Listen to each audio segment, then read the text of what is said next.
예, 안녕하세요. 반갑습니다. 상상수월래 주식창 최영돈 보수입니다. 반갑습니다. 자, 11월 10일 수요일입니다. 네, 장마감 방송을 진행을 해보도록 하겠습니다. 오늘 참 힘드셨죠? 예, 뭐 저도 개인적으로 시장을 보는 데 있어서 뭐 상당히 좀 편하게 보지는 못했다라고 말씀을 좀 드릴 수가 있을 것 같습니다. 일단은 뭐 지수상으로 한번 체크를 좀 하고 넘어가도록 하겠습니다. 뭐 제가 그동안에 시황적인 부분들을 얘기를 해드릴 때 이 구간들을 깨면 안 된다. 1950포인트, 1900이 아니죠. 예, 2950포인트를 깨게 되면 이게 물량 자체가 빠르게 출회될 수 있다라고 계속 언급을 좀 드렸는데 오늘 지켜주질 못했어요. 예, 2930포인트에서 마무리가 됐습니다. 하락률로는 마이너스 1.09%라고 하는 상황들이기 때문에 하락률로 따지게 되면 1% 정도밖에 되지는 않지만 전체적인 뭐 등락 현황을 놓고 봤었을 때는 참 보기 안 좋은 그런 시장 흐름으로 코스피는 마무리됐다라고 보시면 좋을 것 같고요. 또 뒤로 딱 넘어가서 이제 코스닥을 또 봤더니 코스닥은 정말 울고 싶죠 오늘 2%대에 대한 하락으로 마무리가 됐습니다. 천선은 지키지 못했습니다. 오전 같은 경우에는 천선에서 왔다 갔다 하는 모습들을 좀 보여주다가 오전장에 중국의 경기 지표 발표하고 그다음에 동시간대에 열리는 아시아 증시가 중국의 영향으로 인해서 하락을 하는 과정에서 단기간에 굉장히 좀 크게 상승을 했었던 코스닥 같은 경우는 뭐 크게 상승을 했다라는 게 좀 앞뒤가 안 맞긴 하는데 뭐 코스피 대비해서 코스닥에 대한 움직임들이 상당히 좀 강했었잖아요. 그리고 또 협소한 종목군들 위주로 해서 상승을 했었던 부분들이 좀 있다 보니까 그 각각의 종목군들의 변동성이 상당히 좀 컸었죠. 그러다 보니까 코스피 대비해서 코스닥 같은 경우에 대한 하락폭이 한 두 배 정도 나온 것 같습니다. 마이너스 2.07% 하락을 했습니다. 일단은 뭐 빠졌던 이유들을 한 두 가지 정도? 한 두 가지 정도? 결정을 지을 수 있겠죠. 일단은 첫 번째로는 뭐 종목으로 좀 볼게요. 종목별로 보게 되면은 테슬라의 하락이라고 보시면 좋을 것 같습니다. 테슬라가 기본적으로 어, 지금 어제 미국 증시에서 11.99% 하락을 했기 때문에 일단은 뭐 이거 뭐 사업의 업황에 대한 스토리들보다는 이제 지분 이슈죠. 예, 지분 이슈로 인해서 11.99% 하락하는 흐름들을 좀 보여줬고요.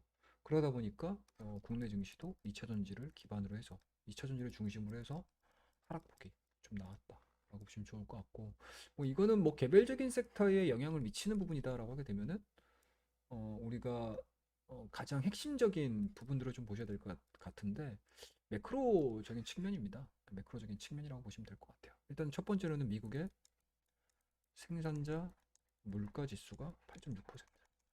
뭐 전월하고는 그렇게 큰 차이가 없는 상황들인데 일단은 뭐 전년 대비해 가지고 8.6%를 보여줬습니다. 네, 전년 대비해서 8.6%니까 일단은 여전히 인플레에 대한 물가 부담이겠죠. 예, 인플레에 대한 고민들이 다시 또 수면 위로 올라오는 그러한 하루였다라고 보시면 좋을 것 같고 미국의 이러한 이제 인플레 이슈들로 인해서 상당히 좀 시장이 좀 불안을 했었는데 중국 쪽에서도 생산자 물가하고 소비자 물가 지수가 상당히 좀 높게 나왔던 것 같아요. 일단은 뭐 시장에서 예상치가 소비자 물가 지수 같은 경우는 한 1.4 정도 예상을 했고요.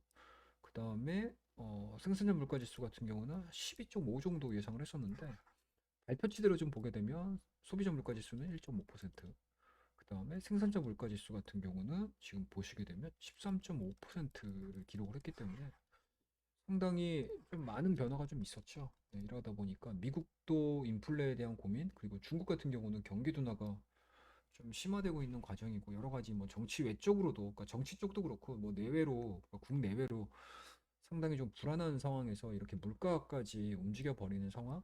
그 다음에 또 아직 헝다 이슈가 뭐 지금 최근 들어서는 뭐 별다른 이야기들이 없음에도 불구하고 여전히 뭐 클리어하게 해결된 부분들이 없잖아요. 뭐 계속 지금 연체는 계속 넘어오는 상황이고, 그쵸? 만기 자체는 계속 넘어오는 상황들이기 때문에 실질적으로 이자 부담에 대한 이슈들로 인한 내용들, 그러니까 뭐 근본적인 이유겠죠. 그러니까 근본적인 해결책 자체가 지금 나오지 않다 보니까 이러한 이슈들도 불안한 그 거기다가 이제 CPI, PPI 또 인플레에 대한 부담감들이 딱 잡히고 있는 상황들이라 전반적으로 좀 시장을 끌어내린 가장 큰 이슈가 아닌가 라는 생각이 좀 듭니다. 자, 일단은 뭐 안에 있는 내용들을 한번 좀 보도록 할게요. 뭐 전반적으로 지금 시장에서 어떤 종목군들에 영향을 좀 많이 미쳤는지 얘기도 좀 해드려야 될 것 같은데, 뭐 일단은 뭐 시장에서는 뭐 전체적인 이제 매크로 측면에서 불안감을 좀 느끼다 보니까 수급이 들어갈 수 있는, 그리고 뭐 이슈가 있기 때문에 수급이 들어가는 거고 모멘텀이 있기 때문에 수급이 들어가는 상황들이기 때문에 이런 종목군들에 아직까지는 집중을 하는 모습이 좀 보여줬습니다. 일단은 오전장에는 메타버스 관련 종목군들 괜찮았었고요. 메타버스 관련 종목군들도 차익은 나오긴 했지만 뭐 여전히 뭐 다른 섹터군들, 업종군들 대비해서 뭐 이슈 자체는 상당히 좀 강하지 않나라는 생각이 좀 듭니다. 뭐 물론 이제 외국인과 기관을 위주로 해서 차익 매물들이 어느 정도 나오긴 했는데, 만약에 뭐 메타버스에 대한 움직임들이 단 일회성으로 끝나는 것이 아니고 뭐 연속성을 가지고 그리고 새로운 이슈들이 또 나오게 되면, 그러니까 새로운 모멘텀들이 또 추가적으로 발생을 하게 되면 또 언제든지 올라갈 수 있는 수준의 조정폭이 좀 나와줬다라고 보시면 좋을 것 같습니다. 뭐 그럼에도 불구하고 가장 아름답게 보이는 쪽 같은 경우는 뭐 메타버스, 그다음 NFT. NFT 같은 경우는 오늘 뭐 버킷 스튜디오가 뭐 29.91%인데, 뭐 버킷 스튜디오 같은 경우는 사실 오징어 게임 쪽으로 붙으면서 진행이 됐었고, 뭐 이지미디어라든지 어제 제가 잠깐 말씀드렸던 이지미디어, 뭐 갤럭시아 모니터리, 갤럭시아 SM, 뭐 이런 것들, 그다음에 이제 아톤이라든지 엠게임이라든지 뭐 위메이드 맥스 위메이드 뭐 이런 종목군들, 뭐 차익 매물들은 좀 나오긴 했어요. 게임빌 컴투스 이런 것들. 뭐 게임빌 컴투스 같은 경우는 뭐 어제 IR을 통해 가지고 새롭게 NFT라든지 뭐 메타버스와 관련된 이런 게임들을 또 개발을 하겠다라는 이야기들이 좀 나오면서 오늘 시장에서 가장 좀 각광을 받으면서 움직였던 종목이 아닌가라는 생각이 좀 듭니다. 그러니까 어제처럼 뭐 전체적인 NFT 관련 종목군들이 막 올라가는 그런 형국들은 만들어 주지는 못했지만, 그래도 뭐 그 관련된 섹터군들의 다수의 종목군들이 움직이는 상황들을 좀 보여줬기 때문에 일단은 NFT 관련 종목군들이 오늘 시장에서도 여전히 좀 핫했었다라고 보시면 좋을 것 같습니다. 그다음에 뭐 게임주 같은 경우는 뭐 여전하죠. 뭐 메타버스, NFT, 게임주 이 세 업종, 세 뭐 부류들이 거의 유사한 패턴들 그리고 유사한 영향력들을 좀 서로 영향을 좀 미치고 있는 상황들이기 때문에 오늘 매매할 수 있었던 종목군들은 뭐 저 정도 수준에서 좀 나오지 않았나라는 생각이 좀 들고, 또 하나 좀 특징적인 부분들을 좀 보게 되면 오늘 밤에 리비안이죠, 리비안. 네, 오늘 밤에 리비안입니다. 오늘 밤에 이제 리비안이 미국 시장에서 상장을 하는데, 제가 아마 최근 들어서 시황 얘기 해드릴 때 리비안 관련주들 한번 잘 보십시오라고 말씀드렸어요. 뭐 저희 같은 경우는 오늘, 그러니까 어제죠, 어제. 사실은 어제 저희는 좀 일찍 들어갔어요. 우신 시스템을 들어가서 하루 정도 묵혀놓고 오늘 이제 급반등할 때 21선에서 6,400원에서 저희는 일부 정도로 10% 정도 수익 내고 좀 나오긴 했는데, 일단은 뭐 오늘 밤에 리비안 신규 상장에 대한 스토리들이 좀 시장에서 좀 부각이 이루어지면서 짧게나마 좀 시세를 좀 분출을 하지 않았나 라는 생각이 좀 듭니다. 뭐 우신 시스템뿐만 아니고요, 뭐 세원 쪽에 대한 움직임들도 쫙 올라가는 모습들, 그다음에 에코캡도 마찬가지로 장중의 변동성 보여줬고요, 대형화성도 마찬가지로 장중의 큰 변동성을 좀 보여주면서 일단은 잠깐이나마 좀 매매를 할 수 있는 그러한 좀 맛을 보여준 그런 섹터였다라고 보시면 좋을 것 같고, 다른 종목군들 전반적으로 좀 다 하락을 하는 그런 흐름들이었습니다. 그만큼 현재 시장에 영향을 미치는 매크로 인플레에 대한 부담감들이 전 업종에 영향을 미칠 수 있다는 거 여러분들 꼭 기억을 하셔야 되고, 어제도 제가 시황 얘기를 좀 해드리면서 중국의 경기 지표에 따라서 시장에 대한 방향성은 상당히 좀 결정을 지을 수 있다라고 말씀드렸는데, 뭐 여지없이 반영이 된 것 같아요. 여지없이 그게 좋은 쪽으로 반영이 됐으면 더 제가 강하게 말씀드릴 텐데, 확실히 좀 불안하게 좀 움직이다 보니까 저도 마찬가지로 우리 구독자님들, 그 다음에 우리 주식 장면님들한테 말씀드릴 때 좀 조심스럽게 말씀을 할 수밖에 없는, 얘기를 좀 해드릴 수밖에 없는 상황인 것 같습니다. 자, 그럼에도 불구하고 또 긍정적인 포인트를 좀 보셔야 될 것 같은데, 일단은 뭐 물가에 대한 스토리들은 계속 영향을 미치는 거예요. 뭐 우리나라뿐만 아니고 뭐 전 세계적으로 인플레에 대한 스토리들이 나와버리게 되면 다소 조금 심심하게 움직이고 재미없게 움직이는 거는 뭐 당연한 거고, 다만 이제 그러한 인플레 이슈들이 나올 때 시장에서 어떠한 정책들이 나오고 어떻게 받아들이냐가 굉장히 좀 중요하거든요. 그리고 또 연말 시점에 들어서면서 아직 소비가 정상화가 되지 않았고 일상생활로서의 복귀 자체가 제대로 되지 않은 상태에서 이 인플레를 가만두지 않을 것이다, 각국의 정부가. 뭐 그렇다라고 하게 되면은 오늘 밤에 미국의 소비자 물가 지수에 대한 방향성에 따라서 시장에서 일정 수준 충격은 나올 거예요. 미국 시장 같은 경우도 마찬가지로. 그럼에도 불구하고 국내 지수 같은 경우는 오늘 이미 선반영 됐다라는 부분들이 좀 있기 때문에 내일 같은 경우는 오늘자에 대한 충격만큼은 좀 나오지 않지 않을까라는 생각이 좀 들고요. 그리고 이미 중국 같은 경우는 발표를 한 상황들이기 때문에 이 발표치들을 보고 또 새로운 뭔가 대안을 시장에다가 제시를 하게 되면 추가적인 하락보다는 오히려 기술적인 반등이 나와줄 수 있는 그런 환경에 놓여 있다라고 보시면 좋을 것 같습니다. 항상 뭐 빠졌다고 해서 더 빠지는 거 아니야라고 생각하시기보다는 왜 빠졌던 이유들을 알고 그리고 시장에서 선반영이 됐다거나 아니면은 시장에서 뭔가 조치가 좀 나와줬을 때 빠르게 좀 움직여줄 수 있는 그런 섹터군들이 좀 나오겠죠. 만약에 내일 기술적인 반등 흐름들이 좀 나와준다라고 하게 되면은 전체 종목들이 다 올라갈 거거든요. 아마 우리 많은 투자자분들께서 경험을 한번 해보셨잖아요. 이 구간에서 쭉 빠졌다가 움직일 때 어떻게 움직였죠? IT 종목군들 먼저 움직였잖아요. 자동차 애들 먼저 움직였잖아요. 그렇죠? IT 부품주들, 장비주들, 특히 반도체 관련된 종목들 뭐 일제히 막 7%, 8%씩 하루에 이런 식으로 움직여버리는 그런 시장들이 연출이 되겠죠. 자, 그런 시장이 만약에 연출이 된다라고 하게 되면 그동안에 움직였던 뭐 NFT라든지 뭐 메타버스라든지 뭐 이런 종목군들은 또 살짝 좀 쉬어가는 공간들을 좀 만들어내겠죠. 아셨죠? 예, 그런 식의 뭔가 좀 역발상 남들보다 그래도 반박자 정도만 좀 빨리 생각을 하신다라고 하게 되면은 시장에서에 대한 뭐 대응 아이디어는 좀 세워보실 수 있지 않을까라는 생각이 좀 듭니다. 그리고 이제 내일 같은 경우는 일단은 관군절이죠. 관군절. 중국의 관군절인데 제가 어제도 잠깐 관군절이 된다. 관군절을 얘기를 해드리면서 예전의 관군절이 아니다. 그리고 예전에 뭐 화장품주들이 아니다. 그리고 예전에 뭐 중국 소비주들이 아니다. 뭐 이런 얘기 많이 말씀드렸는데 사실은 이미 관군절 이슈가 좀 나왔었을 때 뭐 여러 가지 뭐 화장품 대표적이죠. 예, 화장품주들에 대한 움직임들이 선반영되면서 막 움직였었거든요. 근데 근 한 3, 4년 사이에 관군절 이야기가 나와도 요 약발이 안 먹히죠. 오히려 지금 코스맥스 같은 경우는 쭉 빠져버리는 그런 흐름들을 좀 보여줬어요. 그만큼 이 광군절에 뭐 이슈가 발생이 되면서 올라가는 그런 종목군들 찾기보다는 이 광군절에서 중국의 데이터가 어느 정도 나오느냐, 중국의 데이터, 그러니까 소비 데이터가 어느 정도 나오느냐, 온라인 쇼핑 금액이 어느 정도 나오느냐, 매출액이 어느 정도 나오느냐, 오히려 이게 더 중요하다. 오히려 이게 더 중요하다. 아셨죠?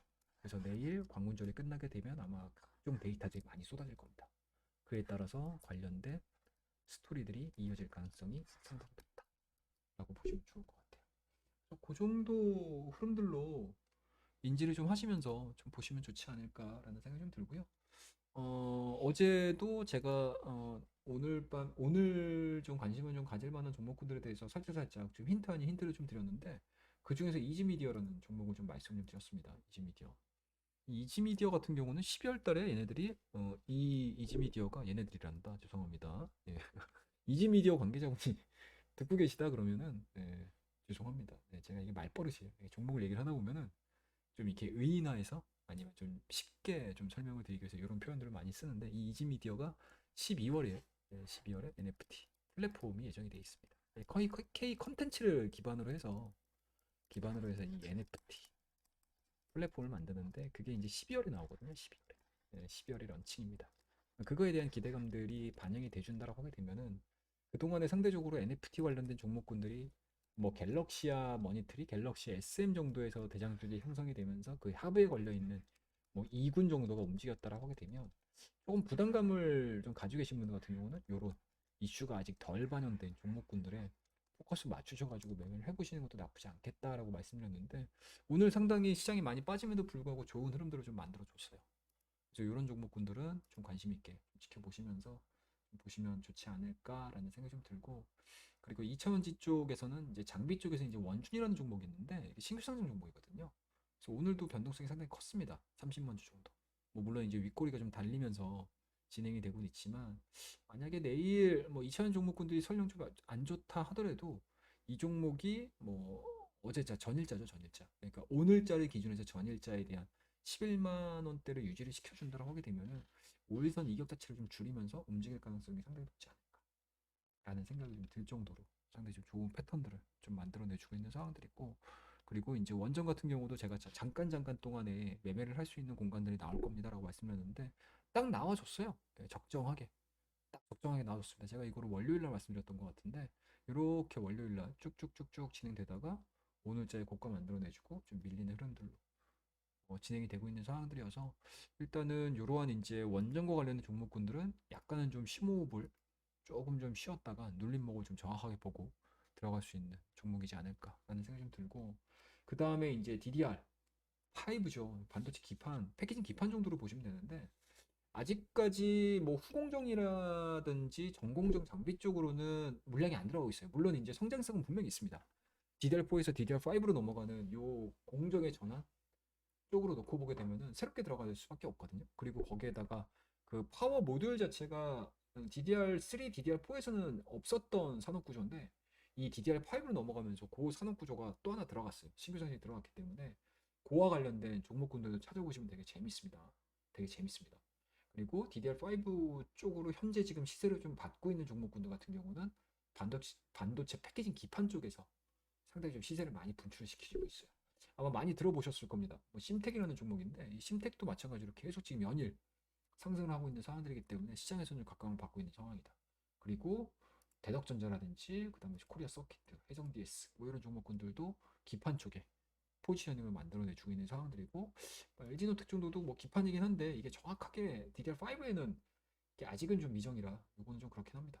어찌됐든 그래서 반도체 패키징 기판, DDR5 관련된 반도체 패키징 기판과 관련된 종목군들은 시장에서 좀 관심을 좀 가지시면서 좀 보시는 게 맞지 않나라는 생각이 좀 들고 그리고 여전히 뭐 시장이 하락함에도 불구하고 알게 모르게 외국인들 같은 경우는 시그널들은 보내줘요. 시그널들은 보내줍니다. 그게 뭐냐? 딱 보게 되면 IT죠, IT. IT 쪽하고 자동차. 이쪽에는 계속 저가면서 들어가거든요. 그러니까 그만큼 음, 우리나라의 뭐 수출 지표라든지 이런 부분들은 너무 좋아요. 이게 사실은 우리나라가 코스피도 그렇고 코스닥도 그렇고 정고점을 돌파를 시킬 수 있을 만한 이 성장 지표들을 만들어 주거든요. 진짜로. 네, 엄청나게 좋은 성장 지표를 만들어 주는데 이게 알게 모르게 벽들이 있는 거죠. 이 벽을 뚫지를 못하는 거죠. 이 뚫지 못하는 이유가 일단은 피크아웃. 첫 번째로는 피크아웃. 이게 여기가 맥스 아니야? 라는 무언가 시장에서의 뭔가 이제 불확실성, 불안감, 두려움 뭐 이런 것들이 작용을 하는 거고. 두 번째로는 또 이제 앞서 계속 말씀드렸던 매크로. 우리나라가 못 가는 거는 주변국에 안 좋다. 이 두 가지예요. 두 가지. 두 가지입니다. 근데 이게 풀리게 되면 이게 풀려요. 피크아웃에 대한 논란이 없어져 버리는 거죠. 근데 이게 풀려버리질 않으니까 계속 여기에 영향을 받는 거죠. 그러다 보니 IT 종목, 자동차, 지수 영향을 미칠 만한 종목군들이 움직이질 않으니까 여기서 움직이질 않아 버리니 다른 중소형 종목군들 계속 이슈들만 따라다니는 거죠. 이슈들. 그러니까 이 이슈들이 나쁘다는 얘기는 아니에요. 분명히 명분은 있어요. 명분은 있습니다. 그리고 우리나라에서 국한돼서 움직이는 것들이 아니고 전 세계적으로 지금 파급력을 보여주고 있는 이슈이기 때문에 명분은 있음에도 불구하고 얘네들이 같이 움직여주면 좋지 않을까 라는 좀 아쉬움 아닌 아쉬움 좀 토로하도록 해보겠습니다. 그래서 오늘 뭐 전반적으로 놓고 보게 되면 시장 자체는 상당히 좀 안 좋았습니다. 네, 그거는 뭐 사실인 것이고 그리고 제가 눈에 얘기를 했던 2950포인트 그리고 코스닥 쪽으로 놓고 보게 되면은 한 950, 그러니까 50은 너무 깊고요. 한 60에서 80 정도 선인데 이 라인 자체를 계속 지금 하향 이탈 시켜주고 있는 상황들이기 때문에 상당 부분 기술적으로는 좀 의미 있는 좀 하락세가 좀 진행이 됐다라고 좀 좋을 것 같습니다. 물론 이것들을 빠르게 회복을 시키고 회복을 시키는 과정에서 제가 우려했다. 그리고 전체적으로 시장에서 우려하고 있는 이슈들이 해결이 되어 준다라고 하게 되면은 분명히 시장은 반등이 나올 거고 이 반등이 나오는 과정에서 우리가 어떻게 되죠, 여러분들? 네, 우리가 이날 그렇죠. 9월 달에서 10월 달까지 이 빠지는 과정에서 리바운딩 되는 이 과정들을 놓고 보게 되면 동일한 스토리들이 이어질 가능성이 상당히 높습니다. IT, 반도체가 시장을 끌어올릴 가능성이 상당히 높다. 아셨죠? 네, 그래서 그 정도 흐름들 꼭 기억을 하시고 반등에 대한 흐름들이 좀 나와줄 때 대처하는 방법들 꼭 기억을 하셨으면 좋겠다라는 거 말씀드리고요.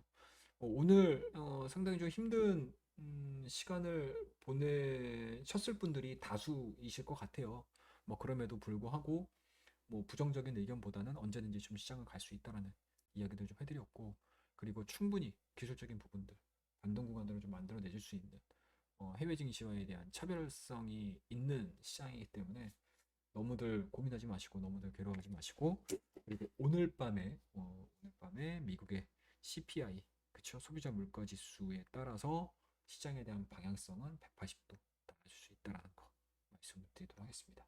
자 그러면은 오늘은 조금은 좀 짧게 여러분들에게 시황에 대한 이야기도 좀 해드렸고 그리고 오늘 밤에 신경 써서 보셔야 될 부분들 그리고 내일 우리 증시에서 좀 관심 있게 지켜보셔야 될 종목들 리비안 관련 종목 얘기를 하는데요.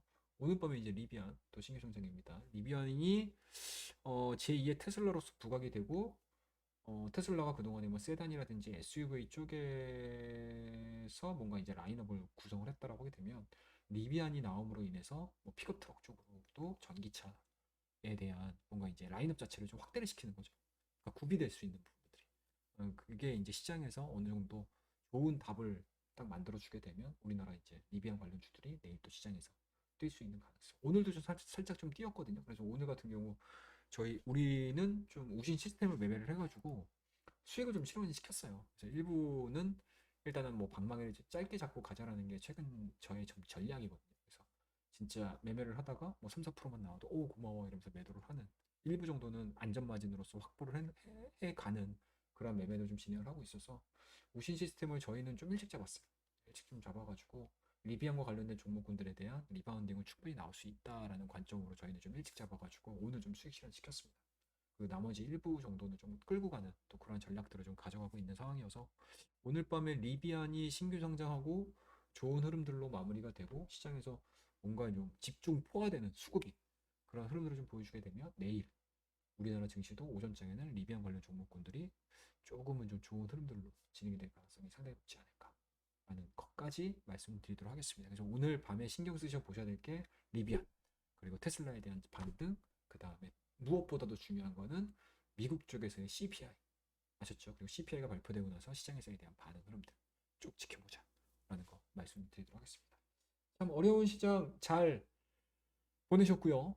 오늘보다 나은 내일을 위해서 또 많은 공부를 하고 또 많은 서칭을 통해서 여러분들에게 정보 공유를 해드리도록 앞으로도 좋은 내용, 좋은 알찬 내용으로 찾아뵙도록 하겠습니다. 자 그러면 오늘 시황 방송은 여기서 마무리하고요. 다음 시간에 여러분들에게 더 좋은 콘텐츠를 가지고 인사드리도록 하겠습니다. 자 그러면 오늘 콘텐츠는 여기까지. 감사합니다. 내일 뵙겠습니다.